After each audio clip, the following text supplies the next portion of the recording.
We are well into our market shift, the transactions, the volume, everything that was going on during the COVID era is no longer. And the more and more I hear agents chasing new leads and new lead generation systems and all of the things, makes me wonder, what do you do with the leads 3, 4, 6 days after you get them? One of the biggest income losses in the real estate industry is chasing the next lead, chasing the next dollar, and not nurturing the contacts that you have created through lead generation, through sphere of influence, through events, through all the things we do. So we're going to talk about a few things to watch out for and maybe some things that will spur your interest to go back, dive back into that database, and absolutely have the best year yet, regardless of the number of transactions that are being processed.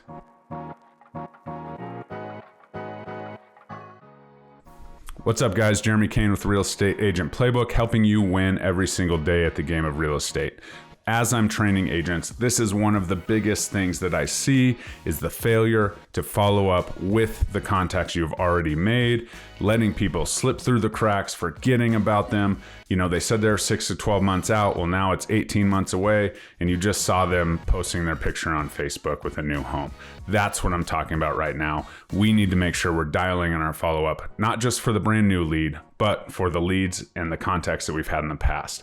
If you like the sound of that, please like, comment, subscribe. I would love to have a conversation with you. If you've run into this or you've had a success, throw it in the comments as we're trying to grow both the YouTube and the podcast communities. If you didn't know, we are on podcast, so head over there. While you're there, throw me a 5-star review. That really does help.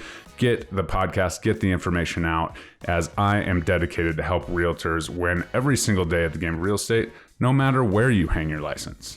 Okay, so let's get into this. We must identify the mistake. And this is kind of the grass is greener approach, but I hear so many people talking about these leads and these internet leads and Facebook leads and Zillow leads and all of the things, and they are so focused on the lead, right? And I talk a ton about the lead is worth nothing. It's just a way to draw you in and give you more work that maybe you don't like to do, but regardless of that, you know, you can call a lead whatever you call a lead. But we can work as hard as we can. We can hire ISAs. We can do all of the things for those initial leads to get that initial contact. It's after we have that initial contact that I think if it's not an immediate gratification, we forget and we let things slip through the cracks. The most ready to act people are not the people clicking on the pictures and the tricky ad copy on Facebook or calling you off of Zillow. Maybe, but who knows? They're getting rid of Premier Agent, you know, across the board. So we'll let them figure that out and then we can talk about them. But it's the people that didn't transact, the people that maybe didn't respond, the people that you haven't talked to in a year or 2 or 3. Unfortunately, when I talk to agents, the people that they are failing to think about are the people that bought a house, the people that have the inventory to sell, the people that were the first-time home buyers. So many agents I'm focused on the first-time home buyer, love helping people get into the American dream, blah, blah, blah, right? But we fail after they buy that home to go and continue that relationship and have conversations with them. Instead of calling your leads 8, 9, 40 times and getting nothing, right? Why don't we at least call our past clients 1 year, 2 years, 3 years after they've purchased a home and see, because you and I all know that in this, you know, crazy time, the last 5 years, people have kind of been, you know, really pushing their budget. They've been overbidding. They've been doing all the things. And it's likely that that home was not their dream home. They were just so dedicated to get in that they're in, and they were rewarded. They have the gift of equity and all of those things that we can absolutely help them with.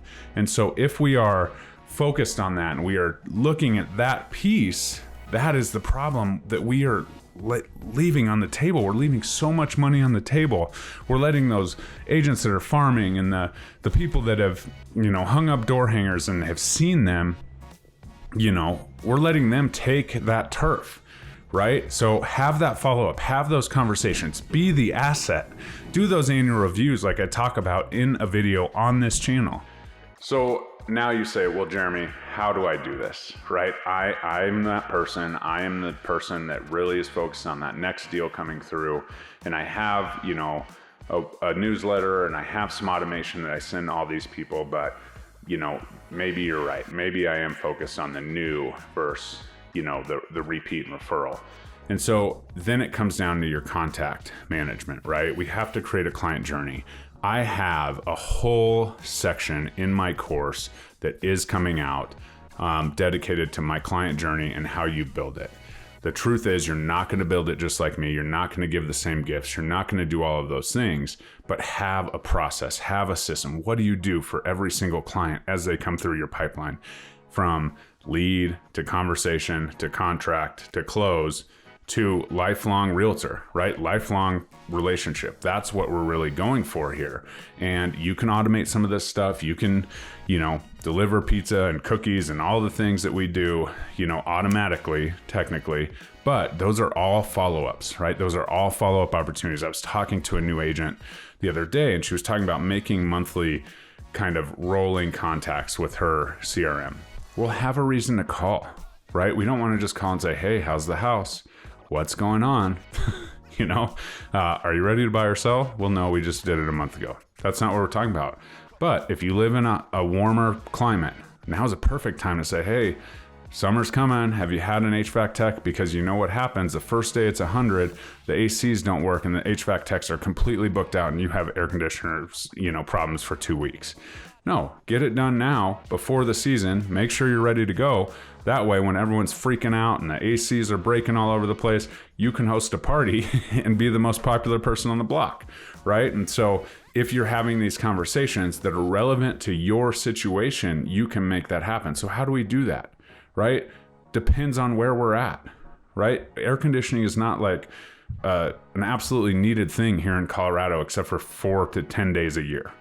Probably not the gig. But as we go into winter, I might call and be like, hey, have you serviced your furnace? Because it's going out on Thanksgiving or Christmas when you have the mother-in-law in town, right? So let's focus on these things and let's find reasons to connect with people and then put it in your CRM, right?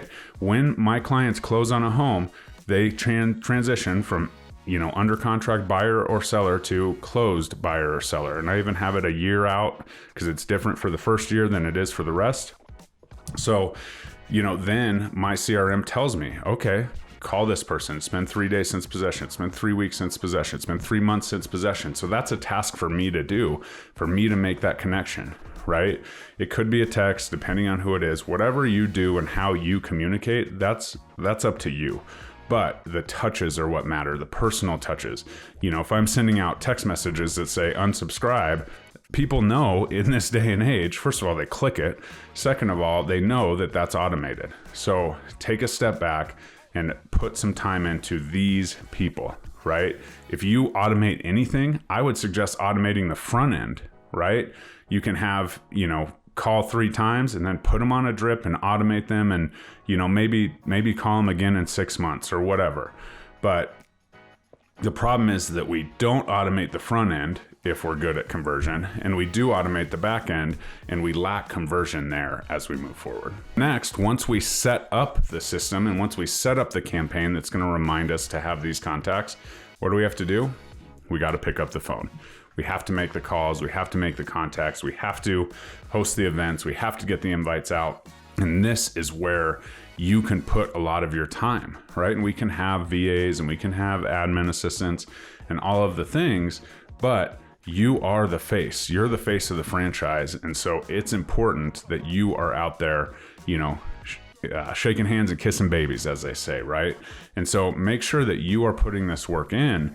And a lot of times we get so sucked into all of the transactions and all of the things that we kind of let the automation go with the people that have already signed up. They've already signed on the dotted line. They've already earned us a paycheck and we forget about them because, they're in a house. It's a long-term thing. But what we fail to realize is, first-time home buyers hang out with other first-time home buyers that haven't purchased a home. And first-time home sellers hang out with other first-time home sellers that are growing out of their, their first time home. And so if we can make that impact and we can stay top of mind, we can insert ourselves as a value into those people's lives, that's when this kind of takes off. So we have to, understand the problem, reevaluate what we're doing. Then we have to set up systems and processes to make sure that we are able to do this at scale. And then we have to do the contacts. We have to do the tasks. We have to check the calendar. We have to check the CRM to make sure that we are staying up to date to do that. And so as we move forward, these tools and resources become of utmost importance. Don't wait like I did to get a CRM until you had closed 100 homes, because that's a lot of work. It's a huge mountain to climb. Even to this day, I still have to, remind myself to get up on CRMs and do the things, because I'm so focused on the other part. I'm focused on the relationships. I'm focused on building those. We're getting them through the process. I know the process. I'm the expert. I know the market, all the things, and I forget to put them into the CRM, right? There's nothing worse than putting someone into a CRM the day they close or the day after they close. At least I do it then. But if I could get them on the front end and balance my systems a little bit towards the front end, then I know that they're ready to go. It's just a click of the button. They're off onto the sold, buyer seller platform, and we're, getting the tasks and we're staying dialed in. And it's a more, streamlined approach, because it's not clunky like, oh, I got to put these people in. They just closed the transaction. So make sure that you're balancing both ends of the spectrum.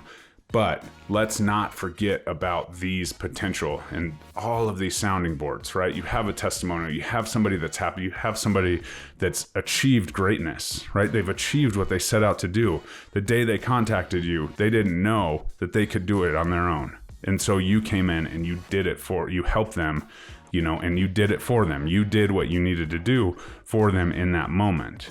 And so they should be willing to sell that as you go. And this is why I often talk about not being able to automate, right? If you send me a client, I talk about this and I win a ton of referrals this way, right? If you send me a client, you're an agent out of state, you send me a client, it's me that they're going to see. It's me that's going to show them houses. It's me that's going to help them through the process. And it's not a team member. It's not a TC. I am the face of my franchise. And I built my team a little differently. No offense to that. But usually even these teams, they're grabbing onto these, clients, and one person's building a relationship and that agent's walking them through the entire process. Makes you wonder why they're only getting 50% of the commission, huh? Well, if that's a problem, let me know. But more than happy to reach out. Anything you need to help you manage this. This is my bread and butter. This is what I teach over 100 agents across the country to do in my organization and beyond with my new course. So comment below if you're interested in learning more about the course. Let's connect either way. Doesn't matter where you work. I'm here to help you win every single day at the game of real estate, and we'll see you on the next one.